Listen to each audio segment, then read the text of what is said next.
Are you radio? That was horrible. I am radio for the radio. You're Captain. radio for the radio. Righto, buckos, let's get into this.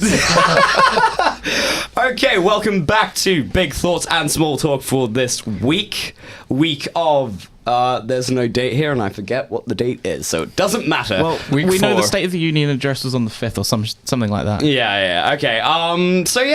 Welcome back. That was Plastic Love by Takeuchi Maria Takeuchi, who's my favorite weeb waifu. That's terrible. I am a terrible... You've corrupted me, so... I didn't do it. Yes, you did. Joe did it. Joe did do it. Blame it on Joe. I will blame it on Joe. So, I am joined in the studio by two of my very good friends. Lewis Reed Spring IV, say hello. Hello. Welcome back. How have you been? I've been alright. I am really trying to grow as a person. That's good. We could all use a bit of personal growth. I know that I could, and I know that our other co-host can, Thomas Franklin. I'm trying to grow as a Venus flytrap. How's that going? Oh, it's not great. Flies don't taste that good. They keep flying out as well. Lots of protein. If you keep growing, maybe someday you can be upgraded to one of those horror movie Venus flytraps, the real big ones. Yeah, like Rocky Show of Horrors. Feed me, Seymour! Feed me. Boy, well, it's good to have both of you back in the studio. It has been far too long. So, big thoughts of this week. We recently had the State of the Union address, President Trump's second State of the Union, which had, surprisingly for me, I saw this on CNN, of all places, 79% approval rating. Yeah, and on MSNBC it was 75%, which is about as much disagreement as you could get. So, Lord knows the reality is it's going to be like 90% approval or something. Yeah, I mean, a lot of independents are now sort of drifting closer towards the Trump sphere. I think it's partly because he has... Especially during the speech, I definitely recommend that you watch it. It is very important that you do. He basically called for bipartisanship and said, both the Democrats and the Republicans have been really, mistreating, American people, which is true. It's very true. And that they need to work together to make common sense laws. And I think one of the main quotes which really stuck out was his call for, he offers you greatness. It's like, I'm offering you greatness. It's like, damn, son. Yeah. Damn. All right. The quote is, this is our future, our fate, and our choice to make. I'm asking you to choose greatness. Oh. I wish I could do it in his voice. I'm offering to... I can't do it. Yeah, I can only the hand gestures. Yeah. Be cooler if you said that while wearing a toga. I think, honestly, I'm so sick of the, people have been wearing suit and ties for the last, 70, 80 years of politics. We need to fashion change up, guys. Come on. Yes. I want capes. Yeah. I want royal embroidery and eagles and all that sort of stuff. If you're from the Southwest, it wouldn't hurt to wear a serape to the House of Congress every now and then. That's very true. That's... Or I just want to see Southern senators come in full camouflage outfits. You could get a camouflage tuxedo. Dude, yes. I grew up in farm territory. I actually saw a few people wear some very nice camouflage tuxedos to prom. Very nice. I have. How do you know? How do you know? He's saying this. Well, you can't see on the monitors because the camera system isn't working because we've been having blackouts. But Lewis is currently wearing my Massachusetts Sportsman camouflage hat, so I can't see the top of his head. It's just blank. Where is it? I thought he was outside the studio. Oh yeah. I thought he was in a separate studio or something, like a partner talking in from afar. Yes, Lewis has that power. Just of his sheer audacity projects into this studio from the outside. No, about camouflage tuxedos, I actually have a really nice navy blue one, and it's subtle. It's not in your face, out there, but it's nice, subtle blue camouflage. So summer ball, catch me there. Well, you won't catch me there because it's camouflage. So it's blue camouflage. You'd have to be on the water. Franklin. It will be at night. Franklin, you seen the Dollars trilogy? No. Dollars trilogy. The score is by Ennio Marcone. It's starring Clint Eastwood. Oh, Good, Fistful of Bad, the Dollars. Ugly, Yeah. The outfit that he wears in those movies, that's what I want my congressman to wear. Same. Cowboy hats and everything. You've got to have the almost finished cigar as well. Yeah. Oh, that would make the State of the Union so much better if he's just chewing on a cigar for the whole 2 hours. State of the Union is strong. He doesn't have many lines in that film. No. It'd be a very straightforward State of the Union. It would be. We're good. We're fine. So yeah, back to the State of the Union. There was quite a positive reaction, but our favorite freshman congresswoman, Alexandria Occasional Cortex, was quite unhappy and was basically sitting down and was forced almost to stand up and give a round of applause because the rest of her, sort of crew did it as well. And it's so funny seeing the absolute, just because it's Trump, we can't support him. More women in the work? No. More women in Congress? No. And Trump played them like a fiddle. Yeah, I mean, they played right into his hands. If you just say we're anti-Trump, when he says something good, you then undermine your whole thing. Base. Yeah. Exactly. So that, it was really interesting. Just a key reminder that none of the thoughts or opinions reflect that of Insanity Radio, the station, or the university. They are all our own. What a shame. That it was quite interesting. And I believe the sort of rumors on the sort of internet and what's sort of happening is that the Democrats are considering caving on the wall funding. It was originally they wanted, the Democrats were like, no, we'll give $1 billion, no wall, just, for some border patrol agencies just for increased technology. Trump was like, nope, not happening. Government shut down, government reopened, and now I think they have until February 15th to negotiate. Otherwise, he's going to enact emergency powers. So, clocks are ticking. I mean, they really shouldn't support the wall when you think about it, because everyone's saying support the wall, racist and everything, and you look at the way they just dressed in the State of the Union address. There have never been Democrats dressed in all white since the KKK was around. It really is. The Democrats are they're not functional. They're really. Yeah, I mean, to be fair, it strikes me as though the Republicans are only functional because Trump's there, and they've got someone to rally behind. That's true. Whereas the Democrats don't have their sort of. They don't have a strong man figure, or woman. Yeah. That brings us to the fundamental problem that the Democrats have had since Trump came into office, which is ultimately, and you could even say this was the problem before he came into office, they had no platform. Yeah. They weren't offering an alternative or a vision. They were just anti-Trump. I think that's why what's going to happen inevitably in the upcoming primary is another situation like what happened to Bernie Sanders. Yeah. He had the clear mandate of the people, but the corruption of the party and the superdelegate system put Clinton on the ticket and ultimately stole the election from the Democrats. I think the same thing's going to happen with Tulsi Gabbard. Yeah. She's the only Democratic presidential candidate that's offering a vision for the future, a change from the same establishment nonsense we've been used to since H.W. Bush. Pretty much.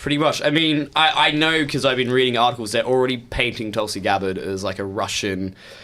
Russia's favored candidate, and it's like, no, you're just doing the same thing. They've been saying she's pro-fascist because she doesn't want to intervene in the Middle East as well.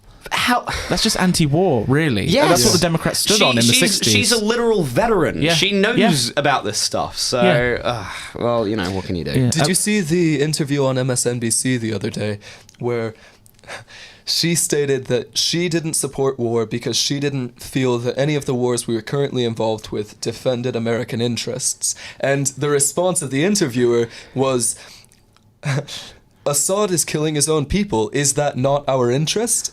The utter disconnect of the talking heads is unreal. It really is. It's spiraling further and further out of control until eventually they're going to be so disconnected from the people that they purport to speak for. Oh, yeah. That I don't know. I mean, the change will be cataclysmic. It is. I mean, the thing is, America really depends and it runs on the 24/7 news cycle, you know, entertainment sort of culture. And the thing is, that's at an all-time low now. That's why tensions are so high in, you know, especially in, you know, cities. Not so much in Middle America, because Middle America's been, you know, sort of thrashed and abused, so they sort of, you know, have gone their own way. But like in major cities and metropolitan areas, it's just going to be crazy once, you know, distrust is at an all-time low. The whole sort of establishment thing is going to collapse at some point. That's my prediction. And when that happens, all-out chaos. But yeah,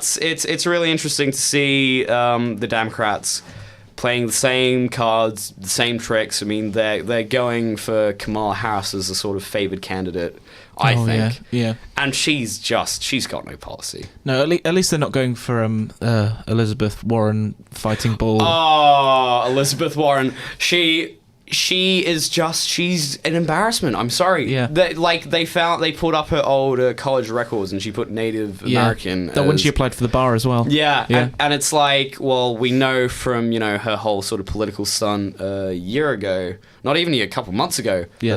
That's not the case. She doesn't have really any Native American DNA. You see these pasty hands? If you're watching on the cameras, do you see these pasty hands? They can't see. 20 times more Native American than Elizabeth Warren. What tribe does your blood hail from? That is where it becomes tricky, because the official record states that it's Cherokee, but Cherokee is ultimately a political amalgamation. It is, of several tribes. Yeah. Roughly 5 different tribes, so it's hard to track exactly where native blood comes from. And additionally, the reason that so many white Americans have supposedly native ancestors is because the Cherokee band formed so that they could try to integrate into white society before Andrew Jackson pushed them west of the Mississippi. So they created adoption laws where they essentially tried to become citizens through doing verbal adoption. Oh, okay. As a result, rather than having to go through a tricky legal process and pay $30,000 like you would now, you could verbally agree that you were brothers with someone, and the record would officially state that that was recognized as brotherhood. So wow. the Cherokee meme, the 132 Cherokee, it's not very reliable. It's a meme. But Fair enough.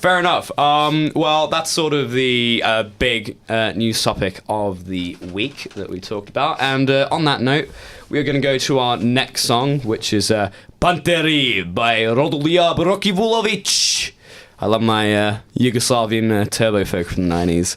Such a great time for music. If you say so. I do say so. Okay. This is Insanity Radio 103.2 FM, and you are listening to Big Thoughts and Small Talk. Here's Panteri. And welcome back to Big Thoughts and Small Talk. We are that was actually Rio by Duran Duran, which we love a bit of Duran Duran, don't we? Oh yeah. I have something to say. Yes. I'd like to give a shout out to my grandmother, Marton Hooker. She lives in Orange, California, and her husband just passed second day of term. Oh, I'm It's sorry. very unfortunate. She's a lovely woman. Her grandfather came to the United States, and they lived in Minnesota for a few generations. They were shoemakers. She has the most adorable accent, and she has a pet tortoise named Sadie, who is, I think, 120 years old. No way. Yeah, either 80 or 120. I don't know. That's but great. She just eats the tortoise, not my grandmother. She eats a bunch of flowers. She loves anything red. Roses, strawberries, tomatoes. She loves it all. Damn. She's a big cuddly tortoise, and now that Roger has passed, Marton is just a cute old lady in sunny California with a pet tortoise, and Big old tortoise. yeah, whenever I think about her, I smile. Well, shout out to Lewis's grandma. I hope you're doing well. I hope you're snuggling with that tortoise. How would that be? How big is the tortoise? Well, Is he a big guy? The tortoise, it's a girl. Her name is Sadie. Oh, yeah. Big. That could be a guy's name. Yeah, Sadie. Yeah. Feminine guy, but the tortoise is about 1.5 feet long. And That's a decently sized tortoise. yeah, the thing is, whenever I'd visit her, if it was any day but Sunday she would do church stuff. She was in charge of this really big church in Los Angeles or somewhere around there. But every other day of the week, we'd wake up early, we'd all crawl into her bed, and Roger would go pick up donuts, and we just snuggle in bed for 2 or 3 hours, eating donuts, drinking coffee. Did the tortoise eat donuts as well? I don't know. The tortoise didn't join us then, but now I think she probably will. Hell yeah. That's an awesome. You know what? Shout out to all our grandmas and all grandmas out there in the world.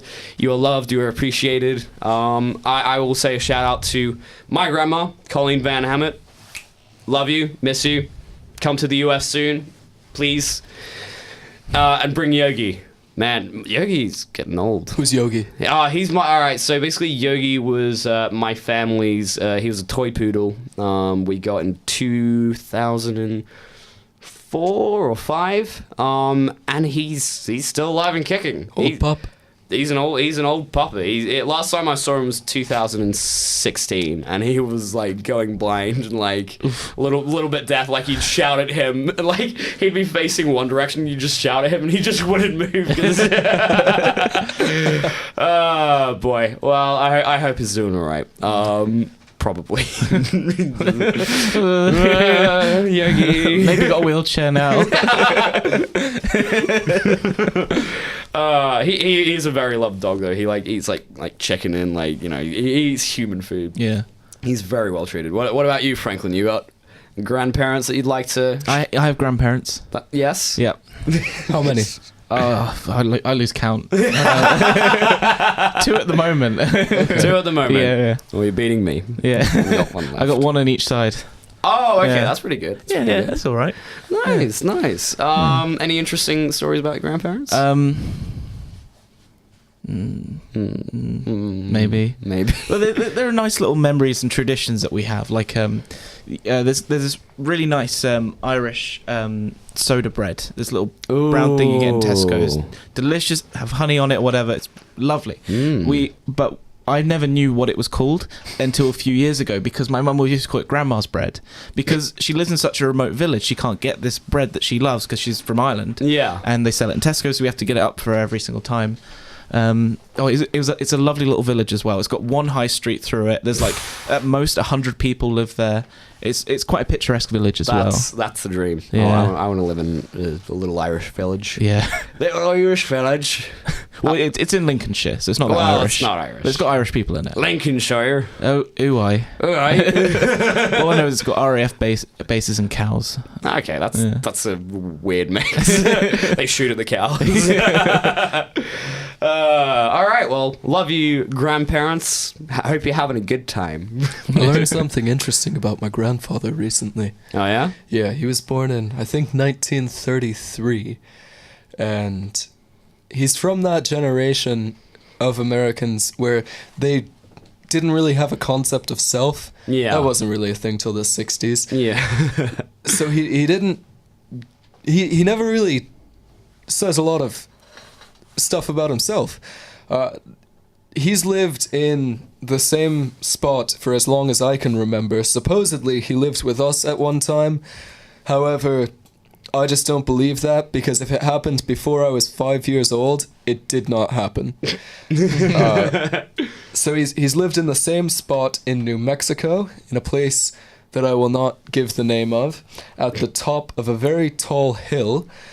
And you can see for about 60 miles. You can see down into Mexico from his house. and one of the closest landmarks that you can see is a big old copper mine, and he always wanted to take me on a tour of that copper mine every time I'd go visit him when I was a kid. And it wasn't until very recently that I learned that the reason he chose that spot to live was because that was the copper mine that his father worked at while he was a child. Oh, okay. His dad died in 1945, I believe. So he didn't die in the war. No. I think it was health problems relating to mining. I'm not sure. I haven't asked. Yeah. But I just think it's nice that he memorializes that. It's important to have spiritual and symbolic links to your ancestry and reminders of who you are. Indeed. Yeah. Indeed. No, I certainly agree. We got to visit that copper mine, dude. Yeah. Wait, is that part of the itinerary for our... It could be. Let's do it. So, I mean, New Mexico, I mean, what are we doing? We're doing... Yeah, well, I guess we can talk about that. So, Ilija and I are joining my two best friends from back home. I'll give them a shout out. James Byrne, a paleontology student at the State University of Montana. Very nice. And Andrew Laraway, an aspiring park ranger for the American Forestry Service. They are both 10 out of 10 guys, physically and personality-wise. Love them both. Ilija and I are going to be taking a trip with them this summer where we are going to travel from my hometown, which I will not name. It is somewhere... For security reasons. Which is... Come at me. I'll be there with an AR-15. Lewis owns guns, don't go after him. It is somewhere in the northern region of the state of California. We will be traveling down through the state to Death Valley, where we will be camping in the sand dunes. After that, we will be traveling out to the Grand Canyon, where we will camp for a night or two. From there, we will travel out to Cloudcroft, New Mexico, which is an old mining village that some of my ancestors helped to originally found. The journals of the people who were around at the town's conception are still in the cabin, so we can read about what they did in that tiny mining town. It's actually a part of the historic tour of the village, that cabin. Yeah. How about that? From there, we're going to go to White Sands, which is a many miles long stretch of sand dunes that are perfectly white. Actually, if you look at them from space, you can just see a large, inexplicable white blotch in the middle of the desert. Almost as if it was snowing in in New Mexico, Texas region. I will say this about the United States. It is probably the most diverse country when it comes to environment. Just like when you're flying from Los Angeles to the East Coast, which is something like if I have to fly to Australia, I have to do that sort of route. Basically, you go from sunny, beachy California right over a massive desert, and then, you have the Great Plains and, the Midwest, and then you're in the dense Appalachian forest. It really is breathtaking flying over the United States. It's just beautiful. So yeah, I can't wait for this summer trip. It's gonna be some fun. We're gonna shoot some guns, go hunting, go camping, stargaze, and have a good time. Franklin, what are you gonna be doing? Gonna be doing anything? Any travel? Any? I'm gonna go to Italy. Very nice. Yeah.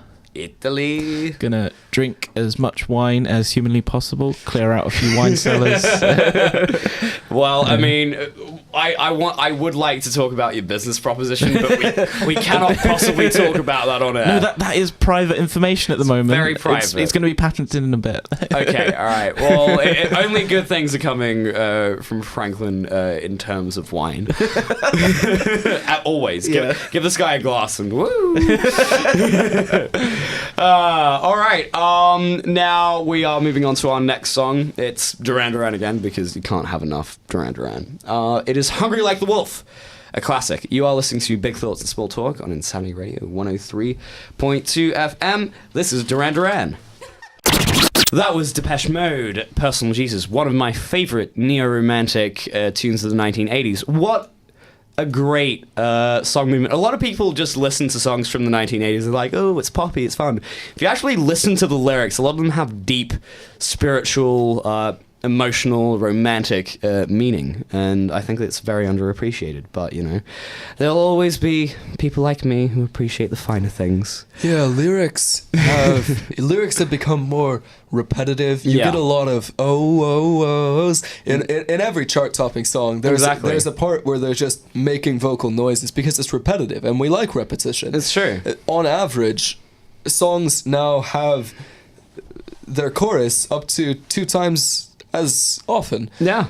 Listen to any Ariana Grande song. It's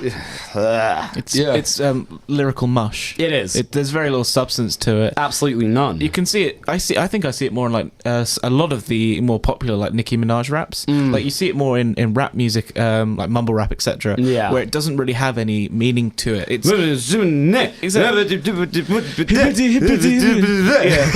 Dylan is good. Bob Dylan and Neil Young. You may dislike their voices, but definitively. First of all, they didn't have compressed sounds. Yeah. They weren't just trying to make it loud and poppy, but the lyrics are poetic. And ultimately, the music has more replayability because you need to hear it several times to appreciate the nuances between the instruments and to truly interpret the lyrics properly. Yeah. For me, I just hate it when people try and defend, like, you know, the degradation of music. It's like, well, you don't appreciate their art style. It's like, no, I don't appreciate their art style because it's not inherently it's literally taking a repetitive beat and mumbling over it with no meaning. It's talking about how much money you have, how many girls you get, how many cars you drive, how many drugs you do, etc., etc. And that is the basic formula for most. Hot take, go. Modern music is no longer culture. It used to be culture because it was a deliberate expression of cultural values.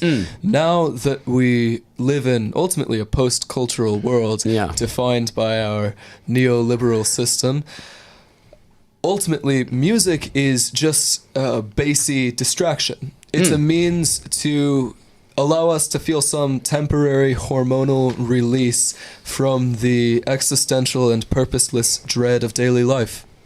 Well, have a good night, everyone. Here's another interesting thing, sort of going off the hormonal aspect of that. Like, medicine is a lot like music. You know, medicine was very experimental. Like, the first cure for tuberculosis actually tended to kill a lot of people, you know, but it cured some people. Yeah. That's what music has been in the past. It was sometimes really bad and we don't remember it anymore, and then it got better and better, and then it became methodical. It became a business. It's so business driven these days. Exactly. Everything is now a feedback loop for your hormones. That's what it is. Because the thing is, there are actually a lot of great artists out there. I know a bunch of really good rappers who know don't sing about or rap about the usual sort of methodical formula, and they won't get as much exposure because they don't have the same method as say Fetty Wap or all these other just the same money, guns, I do drugs, it's just what's the point? What's the point? I mean, you've got Childish Gambino's doing fantastic. Childish Gambino's one of the few who's really, really good. I would personally say Post Malone, who is going to be up next. Oh yes, he will. I love Post Malone. And to be fair, despite everything we said, one of my favorite songs is Go Flex, which is just about everything we do. A lot of it, the thing about, you can have the person who is a lot like the composer who makes the great music, because there is an extent to which the voice just becoming an instrument can be to the benefit of the quality of the song, but on the other hand it leads to the degradation of the art and it becomes meaningless. Exactly. I think Post Malone is pushing it more in that idea. It becomes like a symphony of voice and music. I think that our generation in particular is hopefully going to change and shift us back to some meaning, but as long as music and all that is seen as business incentive, we're never going to get that. That was, I guess, the final thought. We're now overrunning by about a minute, so here's Post Malone. I will catch all of you next week. Fellas, say goodbye. Bye. Goodbye. God bless Tom Brady. God bless America. Go Pats! Whoa! We did it! 6 rings! God bless Australia. God bless my cousins. And God bless America. Did we? You can never say God bless America God enough. save the Queen. God save the Queen. Remember your duty first, gentlemen. Of course, Well, of course. Your duty, my friend. You're soon to be your duty. No, an American bows to no man. And on that note, this has been Big Thoughts and Small Talk. And this is Insanity Radio 103.2 FM. And this is Post Malone. Catch y'all next week.